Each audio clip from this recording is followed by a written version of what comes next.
Shalom, shalom, Most High in Christ bless. Welcome to another edition of In the View. I hope that all is well with each and every one of us today.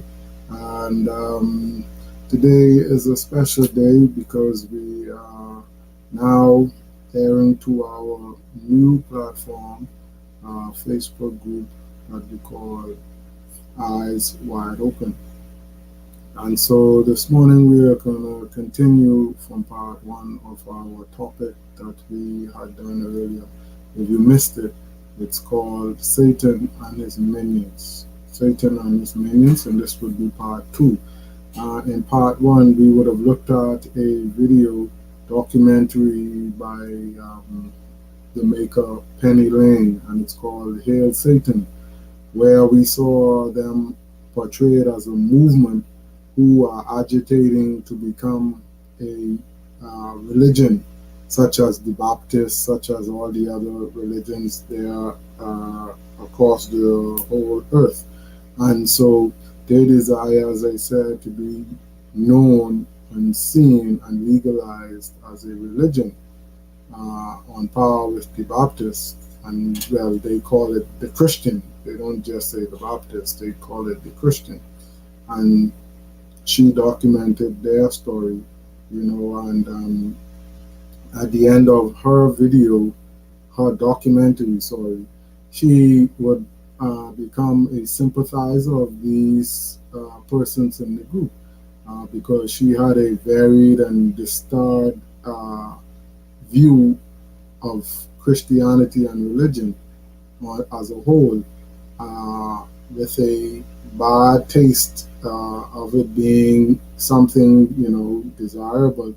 And so now, after she would have done her documentary, we hear her say that she feels more confident and has more hope for religion.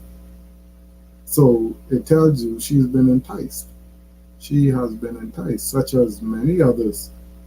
Even down to, in the documentary, we saw a brother, one of our beloved children of the Most High.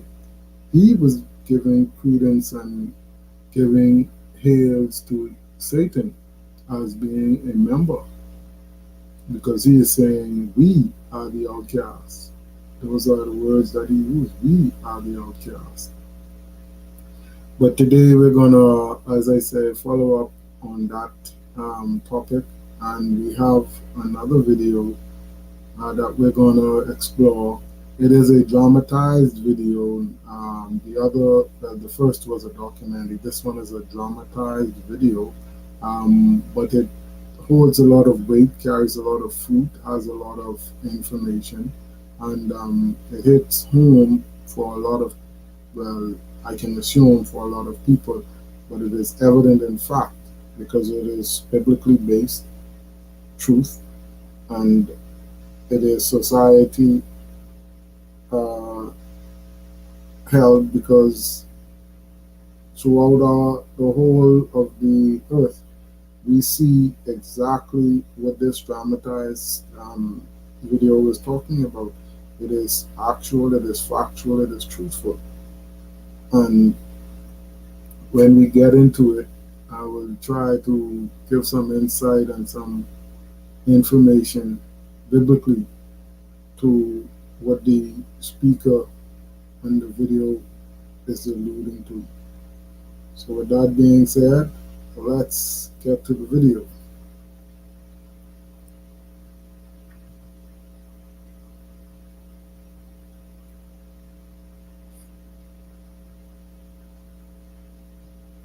You attribute to your success and popularity? Every generation is the same. I appeal to their lust and ego. I offer all the sex, wealth. This interview is too real. Lucifer, thank you to agreeing to this interview. What would you attribute to your success and popularity? Every generation is the same. I appeal to their lust and ego. I offer all the sex, wealth, and fame a person could want. Do as thou wilt has been my campaign slogan from the start, and my campaign platform hasn't changed either. I run on the same three issues every generation: lust of the flesh, lust of the eyes, and pride of life. When you say lust of the flesh, what exactly do you mean? Isn't it obvious? I just use humans' own innate physical desires against them. And since sexual So we hear here where Satan is alluding to the lust of the flesh, the desires. And so if we understand what he is speaking of, we know that's alluding to Colossians 3. Colossians 3. And let's take a look at Colossians 3, get some understanding of what he's talking about. The book of Colossians, chapter 3.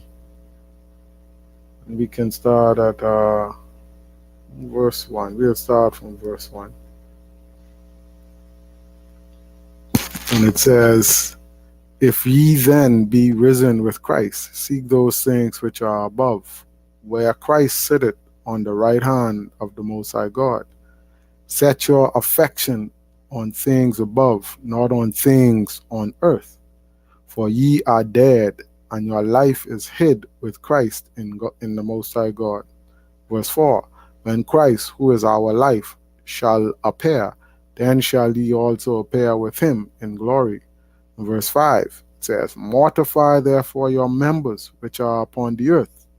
And your members, it breaks down each one where it goes into fornication. And we know when we look at the term of fornication, we speak of sexual sins, immorality, things where we would look at men sleeping with women who are not their wives, men buying women's body for sexual use. These are things of fornication. Okay, and we'll continue. And it says uncleanness.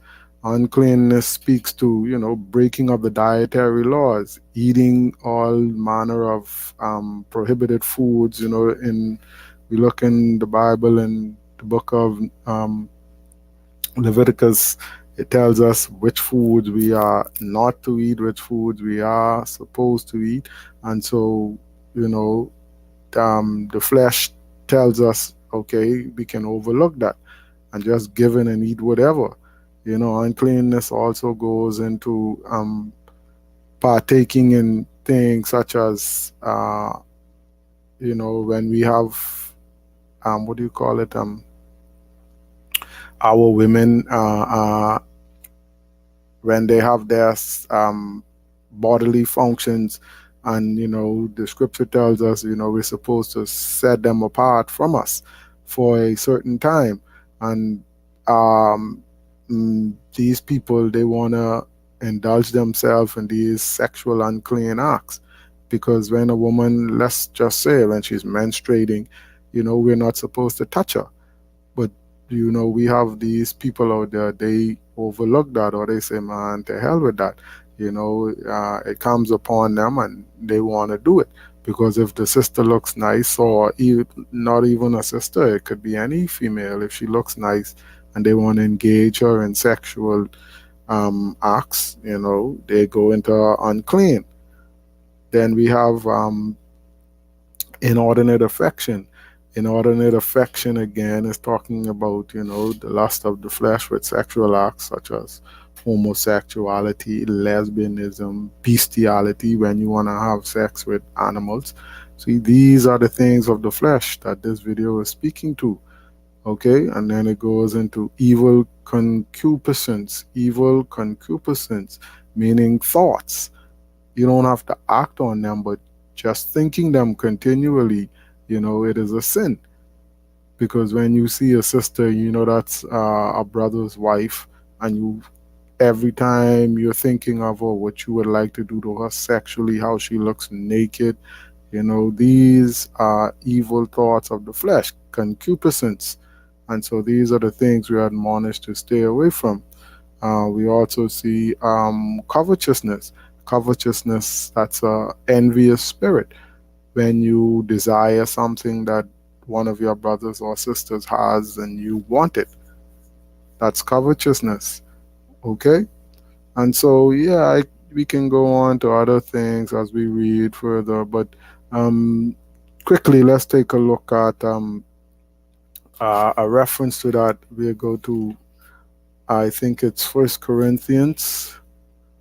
Let me try. I think it's First Corinthians where we can find that. Yes, First Corinthians 10. First Corinthians 10. But let's get back to the video first and then we'll touch on that. Let's hear some more from Satan. Desire seems to be the most powerful.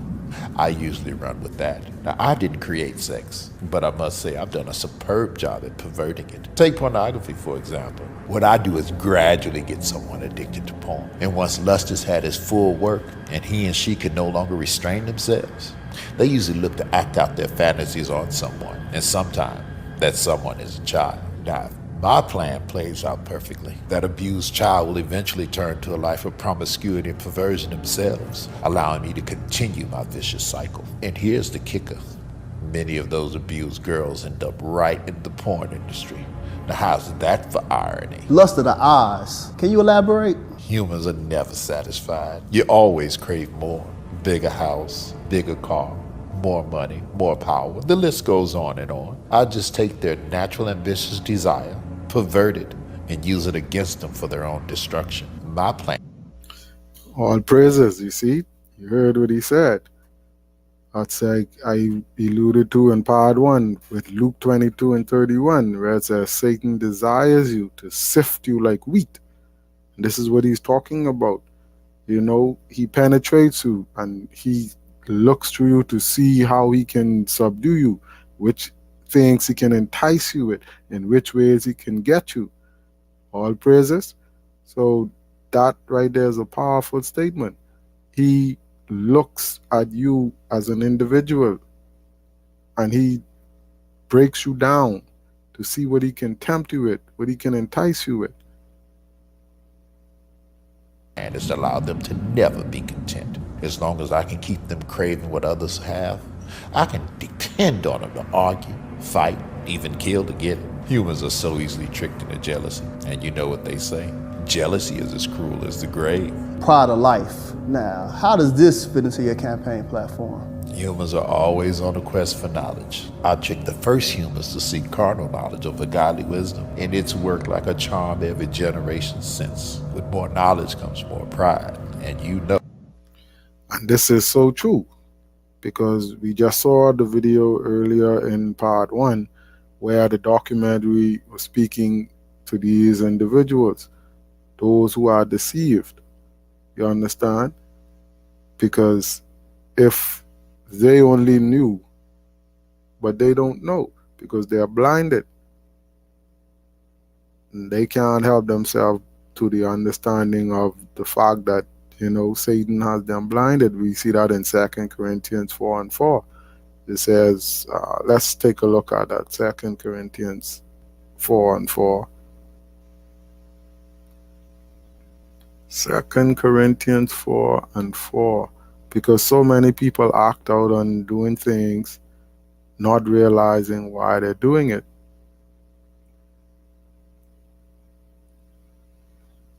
Second Corinthians 4 verse 4, and it reads, in whom the Most High God of this world hath blinded. Oh, pardon me, forgive me for misquoting the scriptures. In whom the God of this world hath blinded the minds of them which believe not, lest the light of the glorious gospel of Christ, who is the image of the Most High God, should shine unto them. Okay? So here we see it speaks to Satan as the God of this world, who has blinded the minds of them which believe not. Okay, so that speaks to a lot of us out there who are just partaking. Remember, we spoke in part 1 about variance and idolatry. Variance meaning you follow every doctrine that comes your way, you follow every fashion, every rave that comes up, not realizing what it's about. But you know it's not of God and it's not about the scriptures. but you follow it and you partake in it. And that's how you're blinded, because you don't want the knowledge of the truth. You don't want the scriptures. You don't want to follow in the fashion and the teachings of Christ. You want to be a partaker in all these false doctrines and every whim and religion that comes about. Pride is my specialty, and since humans don't like to keep God in their wisdom, I'm able to seduce them with all types of things to help puff up their ego. Lately, fame has been my biggest seller. Who doesn't like attention and feeling more important than the next person? Once I make them famous, I can really use them to promote my agenda. With their help, I've convinced half of the world to not only accept sin, but to celebrate it. Do you know what has been my most enjoyable pride campaign to date? Well, my gay pride campaign, of course. Not only do I get the chance to promote your own self-destruction, I get to use God's logo, the rainbow, to do it. Love is love, right? My plan not only prevents you worthless humans from reproducing, it distorts the gender roles and allows me to bring all types of chaos and confusion upon your pathetic societies. This has been so successful, I've got men convinced they're women, and women convinced they're men, and some convinced they're no gender at all. And I've got 2 more Pride Initiative campaigns I'd like to introduce in the near future. First is Abortion Pride. Now, I think we can pull this off. Society is definitely ready for it. I've enlisted to help a Planned Parenthood to work with marketing and promotions in all. Here we see all the things that are being said in this video is quite true, and it relates to so many of us. You know, as I read earlier in Colossians 3, to mortify our members, it tells us exactly what the problem is with us as a nation, with us as the chosen people of God, and with us spiritually, because there was a divide connect, because we are connected to the Most High God, but divided through the flesh. We cannot overcome the carnal flesh and the desires of the flesh, even though we are in this truth. A lot of us, we seek the knowledge and the scriptures, but our faith is lacking. And we allow the desires of the flesh to overcome us. And we seek behind the things of the flesh and of this world. So if we look at Matthew 4:9, where it says Satan will offer us the whole world for us to worship him. And that's what he just said in this little video. Fame, and fame that goes into riches, goes into popularity, you know, it goes into all manner of things. But again, as it said, Satan has us blinded. He has us blinded. And like Luke 22:31, he sifts us and gives us the desires of our hearts so that we would follow him. We'll have to do is silence the so-called abolitionists and pro-lifers, because the rest of the church doesn't seem to care. And second is pedophilia pride. Now, society might not be ready for this one just yet, so we'll hold off. I need to desensitize them a little more before we introduce it. Some may consider your policies destructive, dangerous even. What would you say to your detractors? All of my policies are aimed to do one of 3 things: either steal, kill, or destroy.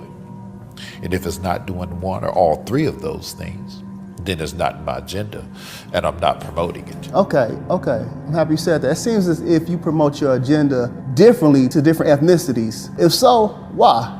Of course, I'd be a fool not to. Take black people, for instance. As a people, they're super spiritual, so I can't. You see that? All praises. It says, as a people, we are super spiritual. As I said, it's a connect divide. We are inherently connected to the Most High God. We are born with that spirit. But so many of us, we are blind to it. It is in there, it speaks to us. We feel the spirit telling us, guiding us. We call it a conscience. We call it a voice in our head. It tells us, oh, this is wrong, that is right. But yet, we fight against it. We push against it. And we go after the things of the flesh. You know, a lot of us like to say, oh, we have these two men on our shoulders, one on your left, one on your right. And, you know, we say one is Satan and one is the voice of God. And a lot of us follow the one on the left a lot. That's Satan. Because he entices us with what we want, makes us feel good, tells us what we want to hear. You understand? And so this is what he is saying right now. Really convinced him that there is no God. What I have been able to do as of late is convince him that he's not the God of the Bible. Now, I've been real successful at promoting black consciousness and Islam in their communities. I'm so happy you mentioned black people. It seems as if we've been at the very top of your agenda for quite some time. Why is that? Black people help me reach the masses. Now, as you know, I was over. He knows why, because the truth is there. And they know the truth. We are the chosen people of the Most High God. We are the people of the prophecy. It is us, the people of color.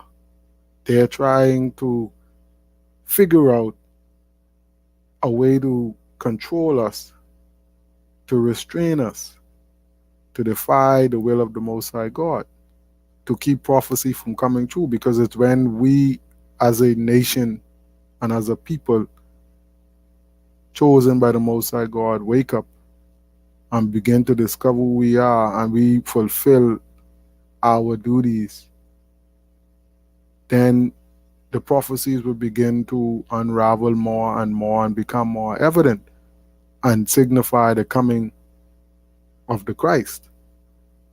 And this is why they target the people of color. All praises.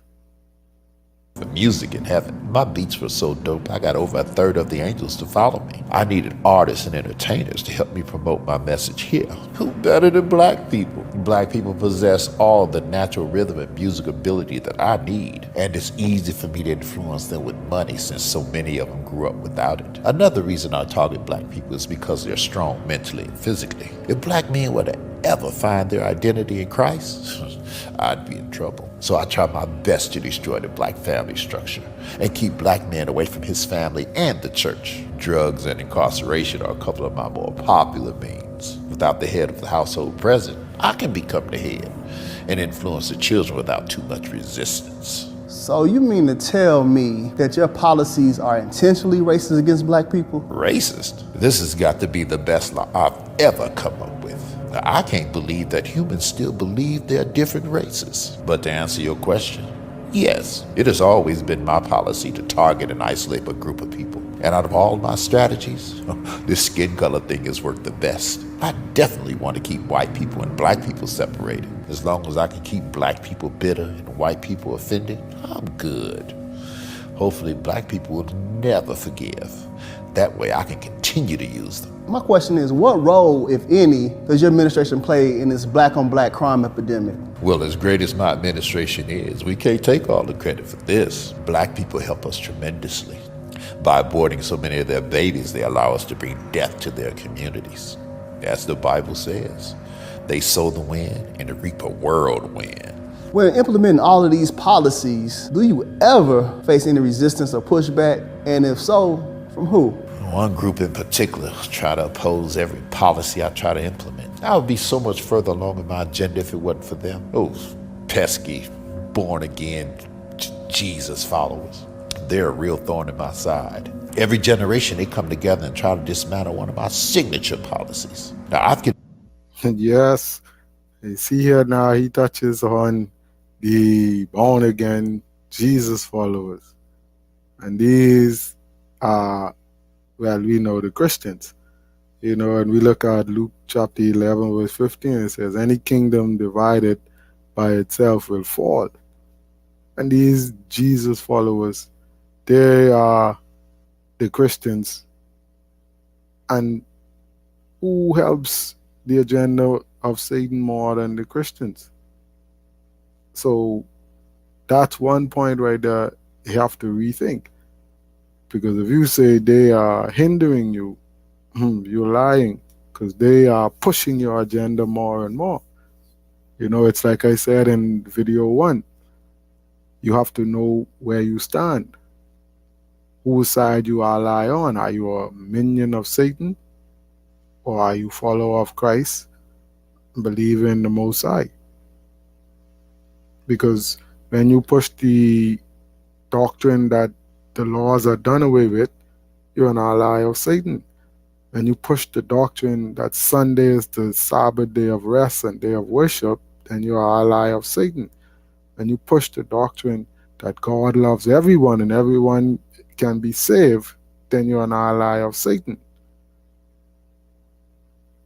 Convinced half of the world that Jesus didn't exist and the other half that he wasn't divine. But I can't seem to convince them. They seem hell-bent on telling everybody about him and spreading his message. Some of And they're busy doing that not because they are supposed to or because they are admonished to. They feel like they were given a divine, what do you call it, mission. But no, they're trying to buy into the kingdom. That's what they're trying to do. That's what they're trying to do. These heathens who believe that, they're going to be saved, they're going to be partakers in the kingdom, and they want to get in because they want to rule in the kingdom just as they're ruling on this wicked satanic world right now. That's what their agenda is about. Not to further God's kingdom, but to buy themselves into the kingdom, believing that through their conversion or their faith in the Most High God, that they're going to be saved and partakers in the kingdom to come. me believe he's coming to unseat me in this generation. Crazy, huh? I tell you, those idiots are really messing with my legacy. So, Lucifer, how does that make you feel when us idiots say that Jesus possibly could be coming back in this generation to unseat you? Y'all been saying that for centuries. I just use it as motivation to get as much of my agenda pushed through and deceive as many people as possible before he returns. I think I've done pretty well. My record speaks for itself. About 150,000 people die each day, and most of them don't know Jesus. 150,000 people. Whew. There you have it. There you have it, saints. Serious thing. No joke. Although it's a video that is, what do we call it, a little skit or a dramatization, it speaks truth. It speaks facts. And so many of us who are lost, who are asleep, those who are willfully sinful, those who are all hailing Satan, see, he said 150,000 people per day. That's a serious amount of people. So, like he said, his campaign is working.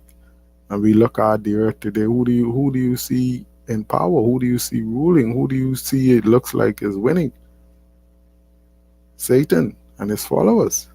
Because remember in Job it says the earth is given into the hands of the wicked. Christ himself said this kingdom of Satan is given to him. When we look at Matthew, where he was on the mount, Satan tempted him. But it's no joke, saints. As I always say, it is no joke. We have to reclaim ourselves as a people and reclaim our kingdom.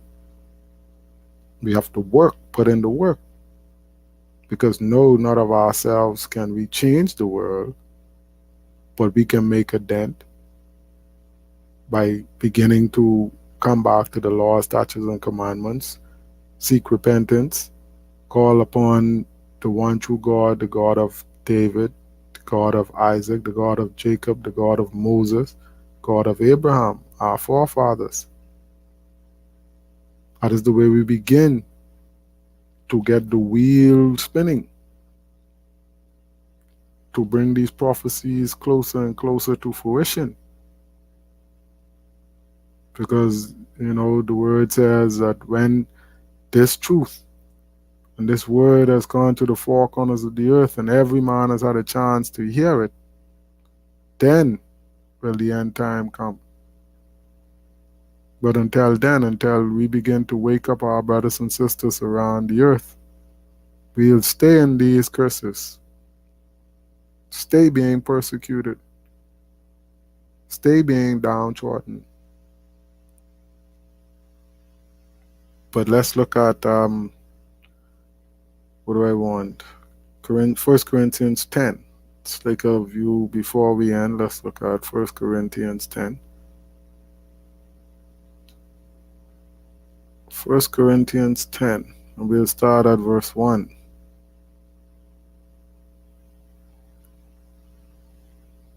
First Corinthians 10, verse 1.